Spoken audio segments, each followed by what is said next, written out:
All right, if you're gearing up for the CMA exam, you know that profitability is everything. But what if the way we measure profit is built on something a little shaky? We're about to dive into that critical connection between when a company says it made a sale and whether it's actually profitable. So you're looking at an income statement, and you see that bottom line number. But the big question you should always be asking is, can I trust this? Is this company genuinely making money, or is there more to the story? Well, the answer really boils down to one simple thing: timing. It all depends on the exact moment a company is allowed to officially count a sale as revenue. You get that timing wrong, and the whole picture of profitability can get seriously warped. Okay, let's break this down. Think of any profitability ratio you calculate. It's a house built on the foundation of one number, revenue. And if that foundation is weak, your whole analysis is going to come tumbling down. So first, let's quickly refresh on the key metrics we use.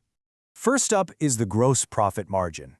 This basically tells you how much money a company makes from its core business, just selling its stuff, before you take out all the other administrative or overhead costs. It's a super clean look at how efficient their main operation is. And then, of course, you've got the net profit margin. This is the big one, the famous bottom line.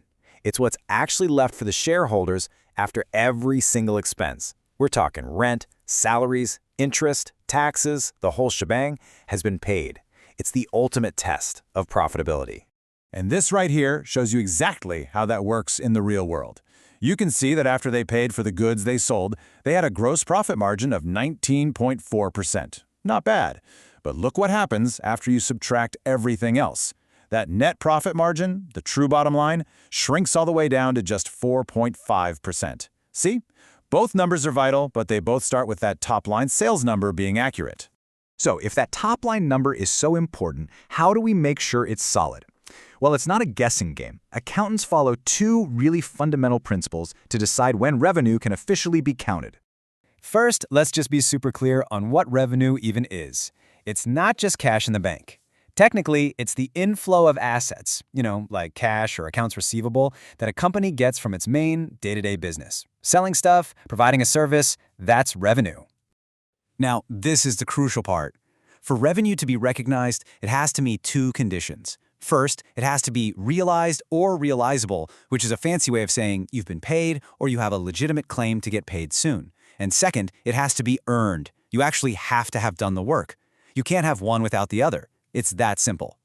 Now, to make sure every company applies these ideas the same way, accountants have a standardized rule book. For anyone studying for the CMA, this 5-step model is something you've absolutely got to know like the back of your hand. And here it is. Let's imagine a company sells you a smartphone and a 1-year data plan for one price. Step 1 is that sales contract. Step 2 is spotting the two separate promises, giving you the phone and providing the data service. Step 3 is the total price you paid. Step 4 is splitting that price between the phone and the service. And finally, Step 5 is recognizing the revenue for the phone right away, but spreading the service revenue out over the next 12 months.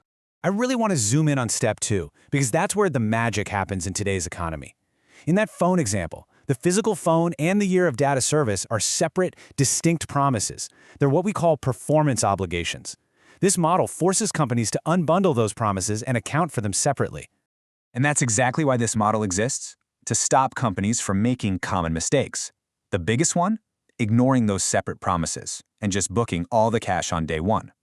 Just because a customer paid you for a year of service up front doesn't mean you've earned it all yet. You still have to deliver that service for the next 12 months. Okay, so we've got our rules, we've got our 5-step model, but let's bring it all home. What does all this technical accounting stuff mean when we're trying to figure out if a company is a good investment? What's the real so what? Let's just ask it straight up. Why should a financial analyst, or a future CMA, care so deeply about this 5-step process? It matters because consistency is king. If that phone company recognized all the revenue for the phone and the full year of service in the first quarter, its profits would look amazing for that quarter, but it would be totally misleading. This model makes sure the revenue is recognized as it's actually earned, which gives us a much truer, more stable picture of how the company is performing over time. Check this out. This is a perfect example. We see here that the gross profit margin improved from 16.2% to 19.1%. And that looks fantastic, right? But, and this is a huge but, This trend is only meaningful if we know for a fact that the company used the exact same revenue recognition rules in both years. Otherwise, we could just be looking at a change in accounting, not a real improvement in the business. In the end, it all comes back to this one core idea. You recognize revenue when you've delivered on your promise, and you do it for the amount you truly expect to get paid. This one sentence, this is the heart and soul of this entire framework. So, I'll leave you with a challenge. The next time you see a company report amazing profits, I want you to pause. And before you get too excited, ask yourself the most important question. Don't just ask how much, ask how and when.